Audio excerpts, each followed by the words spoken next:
மெல்ல பேசு சீரியலோட upcoming promo. So இந்த ப்ரோமோ நினைச்ச மாதிரியே தாங்க ரிலீஸ் ஆயிருக்கு. எப்படியும் பரமன் தான் போய் கண்டுபிடிப்பாப்ல.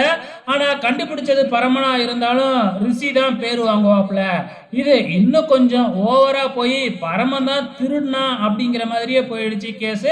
இப்ப பரமன் போயிட்டு வந்து பாத்தீங்கன்னா கரெக்டா அந்த குடவுன்ல கண்டுபிடிச்சு துணியெல்லாம் மீட்கும் பொழுது அங்க இளமதியோட தம்பியும் இருக்கிறத பாத்துறாப்ல. ஏண்டா நீயும் சேர்ந்து தான் இதெல்லாம் பண்ணியிருக்கியா அப்படிங்கிற மாதிரி சொல்லிக்கிட்டு இருக்கும் பொழுது தப்பிச்சு ஓடிடுறாப்ல. சரி அவன் தப்பிச்சு ஓடிட்டான், அதான் ப்ராடக்ட் கிடைச்சிடுச்சு, கொண்டு போய் இளமதி கிட்ட ஒப்படைச்சிடலாம் அப்படின்னு கிளம்பும் பொழுது கரெக்டா அங்க ரிஷி வந்துடுறாப்ல தன்னோட படையோட. இப்ப என்ன பரமன் தான் எல்லாம் திருடுனா அப்படின்னு சொல்லி பரமனை அரெஸ்ட் பண்ணிக்கிட்டு போயிடுறாங்க. அங்க இளமதி வந்த உடனே இளமதி கிட்டயும் ரிஷி கண்டுபிடிச்சிட்டோம் பாரி இவன் தான் திருடி வச்சிருந்தான் அப்படின்னு சொன்ன உடனே இளமதியும் வழக்கம் போல பரமனை தப்பா நினைக்க ஆரம்பிச்சுட்டாங்க. ஸோ இதுக்கப்புறம் என்ன நடக்குது, இளமதியோட தம்பி வேறையா வந்து பார்த்தீங்கன்னா பரமனுக்கு ஆப்போசிட்டாக பேச ஆரம்பிக்கிறாங்க. நீ தாண்டா எல்லாத்தையும் பண்ணுன அப்படின்னு பரமன் சொல்கிறாப்புல. ஸோ தம்பி மேலேயே பரமன் குத்தம் சொன்னால் நம்புவாங்களா?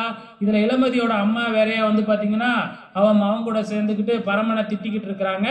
ஸோ இப்போ இளமதியை கம்ப்ளைண்ட் வேற எழுதி கொடுக்க சொல்கிறாங்க. இளமதியும் கம்ப்ளைண்ட் எழுதி கொடுக்குறாங்க. பரமனை அரெஸ்ட் பண்ண போகிறாங்க. இதுதான் நடக்குது. வெயிட் பண்ணி பார்க்கலாம் எப்போ தான் இளமதிக்கு உண்மை தெரிய வர போகுதுன்னு.